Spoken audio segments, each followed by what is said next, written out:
जो थिएटर सीखा है 2009-10 से 2013 तक, वो इसी आर्ट्स काउंसिल से सीखा है। और आज इसकी अहमियत के बारे में हम बात करेंगे, लेकिन हमारे लिए बहुत ही ऑनर की बात है कि इस वक्त हमारे जो परफॉर्मिंग आर्ट से रिलेटेड जो किंग हैं, जो एक्टिंग फील्ड में महारत रखते हैं, जिनका कोई सानी नहीं है, मैं चाहता हूँ मुस्तफ़ा कुरैशी साहब के लिए एक बार खड़े होकर सब तालियां बजाएं प्लीज़।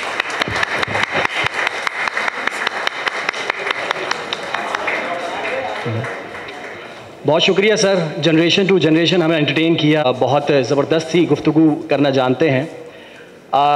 थिएटर एक ऐसा मीडियम है जिसमें हम ऑडियंस से लाइव इंटरेक्ट करते हैं, और थिएटर की ख़ास बात यह है कि जब हम लाइव परफॉर्म करते हैं तो उसका एक इम्पैक्ट होता है। तो थिएटर इसलिए भी ज़्यादा इम्पॉर्टेंट है कि जब हम कुछ करना चाहते हैं, अगर उसका मकसद पूरा हो जाए तो वो जीत होती है। तो सर मुझे ज़रा इमरान साहब बताएं कि ये थिएटर जिसके ऊपर हम बात करने जा रहे हैं, हम तो कभी भी किसी के बारे में अगर बात करनी होती है तो हम ये कहते हैं कि जी पस मंज़र इसका बैकग्राउंड क्या है, ये कहाँ से आया, क्या क्या रखता है ये अपनी हैसियत में करता था। इंसान इंसान से घबराता था, लेकिन जब वो इंसान इंसान से जुड़ा, जब आग दरियाफ्त हुई, जब मोहल्ले बसे और जब गंदम पकाई गई, रोटी चावल बनाए गए, तो जानवरों को साथ रखा गया, तो इंसान कम्यून की तरह रहता था और शिकार करने जाता था। तो शिकार के बाद उसके पास बहुत सारी कहानियाँ होती थी, बड़ी दिलचस्प कहानियाँ, शेरों की कहानियाँ, बंदरों की कहानियाँ, अनोखे जानवरों की कहानियाँ। वो आके घर पे सुनाता था, और उस वक्त जो था वक्त गुजारी का सबसे बड़ा मशगला था वो था कहानी बयान करना। हमारा जो इल्म है वो भी सारा, जितना इल्म हम यहाँ तक बैठे हैं, वो कहानियों के ही ज़रिए हम तक पहुँचा, क्योंकि कहानी की खूबी ये होती है कि वो मुसलसल याद रह जाती है अपने सीन्स की वजह से। तो थिएटर इस तरह आगे आता रहा। फिर जो थिएटर पे बुनियादी काम किया वो किया, थोड़ा सा आगे जंप करते हैं, वो मगरिब ने किया, यानी कि यूनान ने, और साथ में हिंदुस्तान ने। दोनों की थिएटर की तारीख़ तकरीबन पैरेलल ही है मेरे ख़्याल में। जब यूनान में थिएटर के ऊपर काम हो रहा था, थिएटर बड़े अच्छे आ रहे थे, तो उसी वक्त इंडिया के अंदर भी थिएटर मौजूद था। अच्छा, तो जो यूनान का थिएटर था उसमें यह था कि एक स्टेज होता था और सामने आवाम होते थे देखने वाले, और जो हिंदुस्तान का थिएटर था उसमें यह था कि बीच में तमाशा होता था और तमाशाई चारों तरफ होते थे।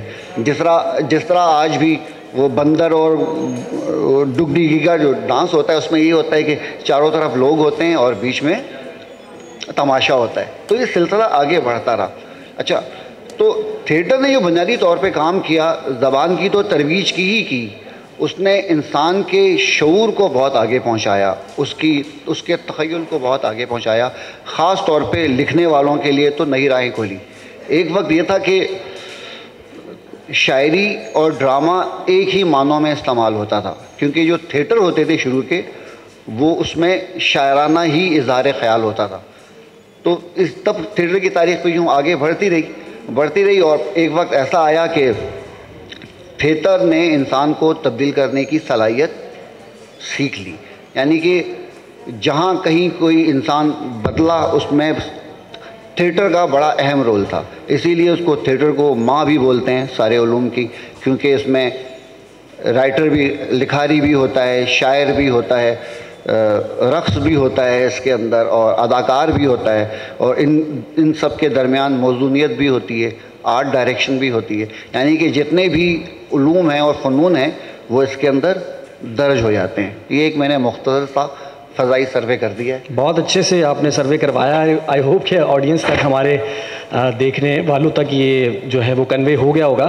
थिएटर की एक ख़ास बात ये होती है कि देखें, लाइव परफॉर्मेंस होती है, और लाइव चीज़ में जो मज़ा है ना, जो भी बराह रास्त आप कभी भी कोई चीज़ ऐसी, चलें एक एग्जांपल देता हूँ मैं आपको। अगर आप किसी दोस्त से कोई तकलीफ़ में हो, अगर उससे फ़ोन पे बात करें या रैंडमली उससे किसी और वीडियो कॉल पे बात कर लें, और जब आप उससे मिल के बात करें 2-3 घंटे, तो आप देखिएगा जो आप कन्वे करना चाह रहे थे अपने दिल का हाल, वो किस मीडियम के थ्रू गया। क्या वो बराह रास्त वाले मीडियम के थ्रू गया, या वीडियो कॉल के थ्रू गया, या मैसेजेस के थ्रू गया, या रैंडम कॉल के थ्रू गया। तो थिएटर भी ऐसे ही है कि जब हम कोई कहानी सुनाना चाहते हैं तो वो एक अगर बराह रास्त अगर हम ऑडियंस को दिखाते हैं ना, तो उसका एक बड़ा इम्पैक्ट क्रिएट होता है सोसाइटी में। और जहाँ तक बात की हिंदुस्तान की, कि हिंदुस्तान में था, यूनान में था, जाहिर सी बात है ज़बानें तो बोली नहीं जाती थी, माइम थिएटर होता था शुरू में। और उसके साथ साथ जो है वो बड़ी इंटरेस्टिंग बात ये होती थी कि बादशाह जो है ना, वो जितने भी हमारे माजी के बादशाह गुजरे हैं, वो बुलाते थे इनको कि जी आज हंसने का मूड हो रहा है या कुछ कहानी सुनने का मूड हो रहा है। तो थिएटर का जो इर्तिका है वो वहीं से शुरू हुआ। तो इमरान साहब ने काफ़ी अच्छे से डिटेल में समझा दिया सर आपने। अच्छा इमरान साहब, मुझे ये बताएं कि आज का जो थिएटर है जी जी, वो क्या अब सोसाइटी में कोई इम्पैक्ट क्रिएट कर रहा है? क्योंकि ऑडियंस जो मैं देख रहा हूँ वो तो अब डिजिटल प्लेटफॉर्म से काफ़ी ज़्यादा एक्टिव हो गई है। मतलब अब छोटी सी डिवाइस पे हम इतने बंद होके रह गए हैं कि हम चाहते हैं कि मैं और मेरा एक बेस्ट फ्रेंड फ़ोन हो तो बस दुनिया पूरी। तो उसको कैसे देखते हैं आप? देखें, थिएटर जो है इसकी अहमियत कभी ख़त्म नहीं हो सकती। अभी भी बहुत अच्छे थिएटर हो रहे हैं। थिएटर की ख़ास बात ये होती है कि उस जगह एक पूरा जीता जागता सांस लेता किरदार आपके सामने होता है और उसके पूरी बॉडी के टूल्स आपको मुतासिर कर रहे होते हैं। उसकी आंखों की जुम्बिश, उसकी हाथों के इशारे, उसकी अल्फाज का उतार चढ़ाव, उसका लहजा, तो वो आपके दिमाग में किसी भी फिल्म या किसी भी सोशल मीडिया से ज़्यादा असरअंदाज होता है। और हमने तो ये देखा कि जब कोई अच्छा थिएटर होता था, जब थिएटर से बाहर निकलते थे तो बंदे की दुनिया तब्दील हो चुकी होती थी। वो कोई और इंसान हो चुका होता था और वो उसका हमने जो थिएटर देखे कि यार अब हम दुनिया को बदलने की सलाहियत रखते हैं। तो एक अच्छा थिएटर जो है वो आपको बदलने की सलाहियत रखता है। और बनिस्बत दूसरे मीडियम्स के, टीवी भी बहुत अच्छा, उसमें भी ये सलाहियत है, रेडियो में भी सलाहियत है। और वही सलाहियत अगर हम थिएटर को माँ बोलते हैं और फिल्म को अगर आप बाप बोलो तो फिल्म भी वही काम करती है। फिल्म क्या करती है, उसी थिएटर को बहुत अच्छे म्यूज़िक के साथ, बहुत ग्रैंडर के साथ, बहुत बड़ा करके दिखा देती है। तो वो हीरो हमारे बड़े हो जाते हैं। लेकिन थिएटर की जो खूबी है उसका कोई भी मुकाबला नहीं कर सकता इसकी। और मैं सिर्फ ये कहना चाहूँगा कि आज का जो थिएटर पाकिस्तान से नापैद हुआ, ये एक लम्हा फ़िक्रिया है। अगर हम थोड़ी थोड़ी सी कोशिश करें, लिखने वाला अपना हिस्सा डाले, अदाकार अपना हिस्सा डाले, प्रोड्यूसर या डायरेक्टर अपना हिस्सा डाले, तो हम गली गली में, मोहल्लों में थिएटर कर सकते हैं, स्ट्रीट थिएटर कर सकते हैं। और अपने प्रॉप्स को, अपने इर्द गिर्द की चीज़ों को इस्तेमाल करके हम कोई एक बयानिया नाफिज कर सकते हैं सोसाइटी में, एक नई सोच उजागर कर सकते हैं और इखलाकियात बेहतर कर सकते हैं। आने वाले इंसान के लिए नई राहें खोल सकते हैं सिर्फ इस थिएटर से। अब उसके लिए ये है कि मायारी काम हो। मसला ये है कि हम जो थिएटर लिखा जा रहा है आजकल पाकिस्तान में, एक तो स्टेज ड्रामा आ गया, वो सिर्फ एक तफरी के लिए कि हर 2 मिनट बाद, हर 3 लफ्ज़ों के बाद एक जुगत आए। सर वो भी एक मीडियम है। जी मीडियम है, लेकिन हम उसकी एक संजीदा नोयत की बात करते हैं कि वो फ़ाल कितना हो। अगर वो फ़ाल तब होगा कि जब हर लिखने वाला थिएटर लिखेगा। जितने शायर अभी हमारे दोस्त यहाँ मौजूद हैं वो सब एक अच्छा थिएटर लिख सकते हैं, और जितने राइटर मौजूद हैं वो सब लिख सकते हैं, लेकिन वो इस तरफ आते नहीं हैं। इसकी वजह ये है कि एक तो इसमें पैसा नहीं है, इसमें शोहरत नहीं है, और उसमें कई महीनों के रिहर्सल्स हैं। लेकिन अपने आप को मनवाने का मीडियम बहुत अच्छा है। इंडिया के अंदर इतने बड़े बड़े अदाकार हैं, जो अब शाहरुख खान को देख लें या ओम पुरी को देख लें, इरफान खान को देखें, ये सब थिएटर से तैयार होके आए। तो अच्छी कहानी एक शायर लिख सकता है, एक राइटर लिख सकता है, और अगर वही डायरेक्ट करे। हमारा मसला ये होता है कि डायरेक्टर एक अलग समत का आदमी होता है, अलग गली का आदमी होता है, राइटर एक अलग गली का आदमी होता है। तो एक राइटर को डायरेक्टर अच्छा नहीं मिलता, एक डायरेक्टर को एक राइटर अच्छा नहीं मिलता। लेकिन अगर राइटर ही खुद डायरेक्ट करने लग जाए तो मेरे ख्याल में हम थिएटर की ना एक नई शक्ल देखेंगे और बहुत आगे बढ़ेगा। बिल्कुल ऐसा ही है। थिएटर हर ज़माने में चेंज हुआ है और अभी आगे भी चेंज होगा। देखिए, किसी भी चीज़ को करने के लिए जो मुझे लगता है कि उस प्रोसेस का हिस्सा बनना ज़रूरी होता है। आजकल अगर हम शॉर्ट टर्म्स के चक्कर में अगर हम कुछ बात करें कि जी शॉर्ट कोर्सेज़ कर लिए या टिकटॉक से चीज़ें सीख ली या यूट्यूब से सीख ली, तो आई डोंट थिंक सो कि वो हम अचीव कर सकते हैं। हमें कोई भी चीज़ अचीव करने के लिए उसके प्रोसेस का हिस्सा बनना पड़ता है। आर्ट्स काउंसिल है, बहुत अच्छी एकेडमी है यहाँ पे जो थिएटर से रिलेटेड लोग इंटरेस्टेड हैं वो यहाँ पे एडमिशन ले सकते हैं। रोड के इस पार जो अगर आप जाएंगे तो नैपा है, नैपा में बहुत ज़बरदस्त थिएटर सिखाया जाता है। और जैसे अगर आप कहीं और सूबे चले जाएं, एनसीए में आप जा सकते हैं, बहुत अच्छा थिएटर होता है वहाँ पे। तो कोई भी ऐसी चीज़ जो आप करना चाहते हैं, ये थिएटर तो मैंने वैसे ही कह दिया, तो उसकी जो है ना तालीम ज़रूर हासिल करें ताकि सक्सेस का रेशो बढ़ जाएगा। तो अच्छा सर, मुझे ये बताएं कि अभी का जो हालिया थिएटर तो हम देख रहे हैं जी, थिएटर डेवलप करने के लिए क्या टिप्स हैं? अगर कोई थिएटर बनाना चाहता है यूथ में फॉर एग्जांपल, तो उसको क्या क्या करना, मतलब किस किस चीज़ों का ख्याल करना चाहिए? कहानी को किस तरह बुनना चाहिए? कहानी के किरदार किस तरह बनाने चाहिए? देखिए, जिस तरह मैं समझता हूँ कि कोई भी शख्स अगर थिएटर लिखना चाह रहा है, उसे कहानी की ज़रूरत है, तो वो इंसान पे गौर कर ले कि इंसान कितनी तरह के हैं, इंसान किस तरह सोच रहे हैं। मिसाल के तौर पर कि किसी ने कहा कि इंसान दो तरह के होते हैं, एक ऊपर हाथ वाले, एक नीचे हाथ वाले, ये दो कहानियाँ हैं।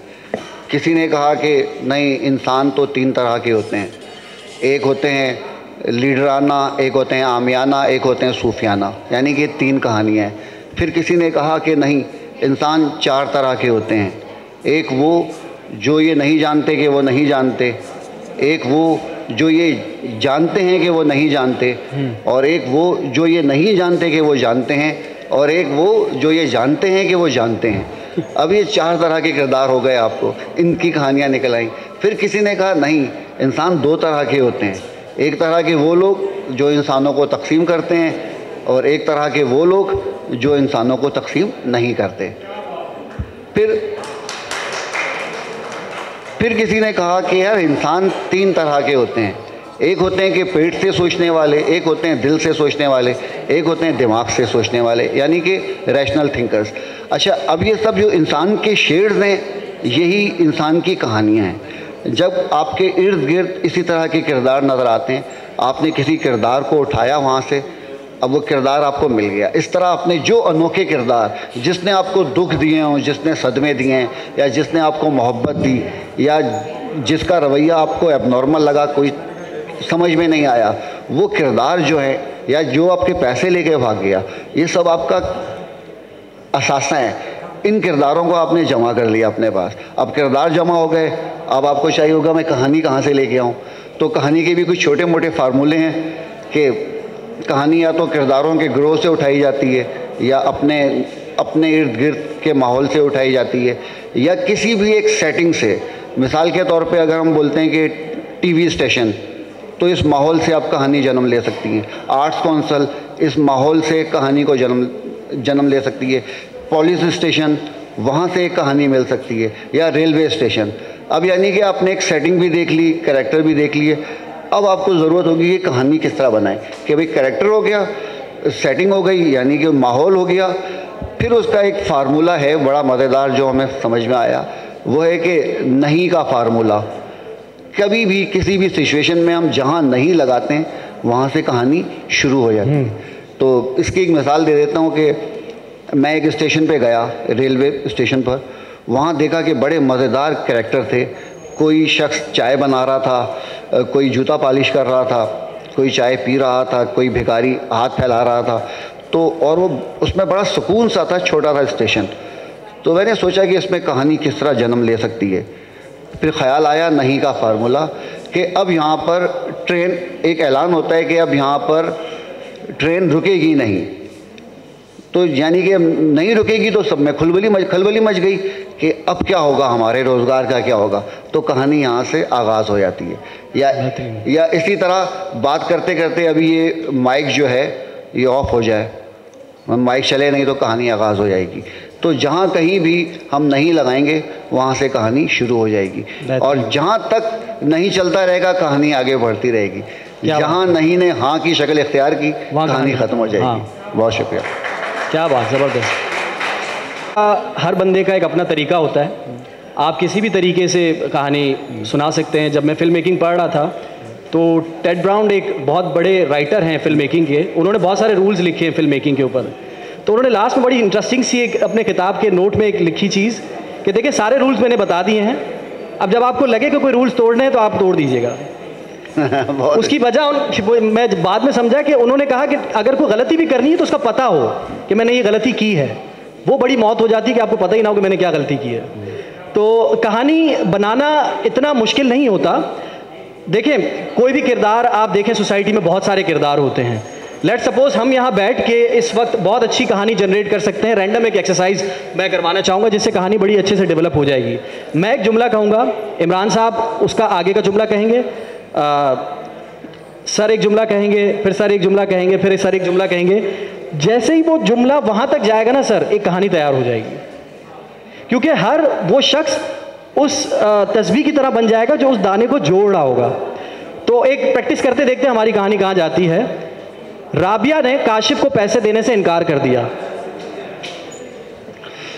क्योंकि उसकी जेब खाली थी। सर, उसने लेने से इनकार कर दिया। काशिफ की आदत थी पैसे मांगने की। सर कोई जुमला इनायत फरमा दीजिए, कोई भी। काशिफ साहब सुन रहे थे। काशिफ साहब एकदम से खामोश हो गए, खामोश हो गए। काशिफ साहब लाजवाब हो गए। काशिफ साहब ने फिर आगे क्या कहा? कोई भी रैंडम जुमला। काशिफ साहब से पैसे मांगे गए, राबिया ने मना कर दिया। अब काशिफ साहब क्या कह रहे हैं आगे से? अच्छा, मेरे पास पैसे नहीं है। देखें, कहानी में ह्यूमर आ रहा है।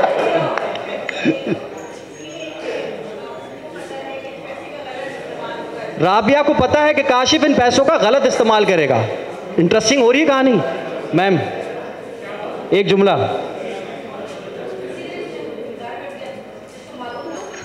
यानी वो उसकी सारी साजिशों से वाकिफ थी तो इसीलिए उन्होंने पैसे देने से इनकार कर दिया। सर,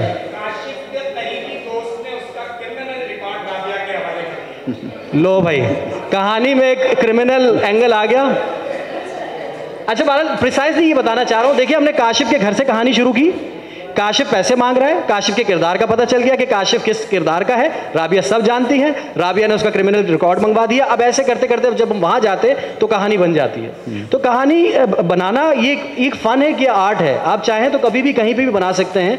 यहाँ बहुत सारे कैरेक्टर्स हैं। इटसेल्फ मैं खुद एक कैरेक्टर हूँ। आपने सिर्फ ऑब्जर्व करना है और कहानी को बनाना है। तो ये सेशन लंबा ना हो, ड्राई ना हो, तो हम इसको उम्मीद करते हैं कि ये सेशन अच्छे से आपको आप तक पहुँचा होगा।